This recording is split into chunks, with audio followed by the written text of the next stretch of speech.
Alicia, we are now in the building at Madison Square Garden, a little over 2 hours out from Game 4 of the NBA Finals. Never in NBA history has the road team won the first two games, and then the road team come back and won games 3 and 4. If the Spurs win tonight, it'll mark the first time in NBA history that has happened. But San Antonio came into this building, took care of business in Game 3. The Spurs trailed by 7 at half in Game 3, but using a big third quarter run to get back into the ball game. Stephon Castle, 23 points on the offensive side on Monday night, but it was his work on the defensive end that drew praise post-game. Castle's one of the best perimeter defenders in the NBA. Just look at who he's guarded in these playoffs. He held Anthony Edwards in check for a couple games in the conference semifinals, then locked up Shai Gilgeous-Alexander, the MVP, in the conference finals in Oklahoma City. Obviously, Shai had that big Game 7, but prior to that, shooting well below his season average. In this series in the NBA Finals, Castle drawing Jalen Brunson,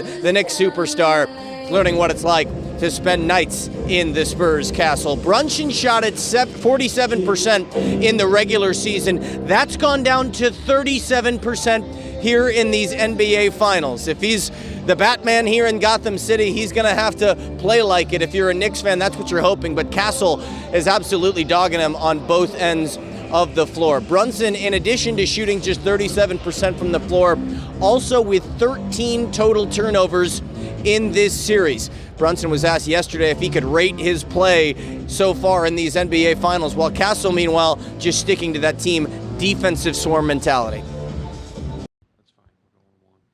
Kind of in the middle. I've played better, but I've played worse. That extra effort, really.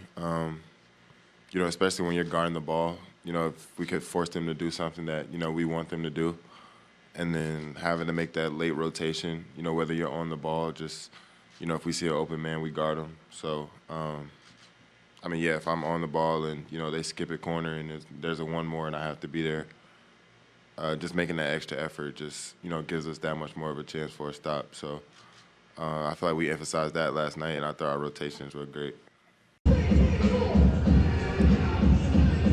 Yeah, rotation indeed. Knicks have been getting good bench production so far this series. But here in Game 4 at Madison Square Garden, you have to think Jalen Brunson itching for one of those big performances. He did finish with 32 points in Game 3 on Monday night, but it was Castle in crunch time defensively that turned the tide and allowed the Spurs to get on the board. Regardless of what happens here tonight in this building, there will be a Game 5 Saturday night in San Antonio. We'll check back in an hour's time with the belief of this Spurs team that they can come here and take Game 4, completely flip the script, tie things up, headed back to San Antonio. But expect another raucous atmosphere here tonight at Madison Square Garden.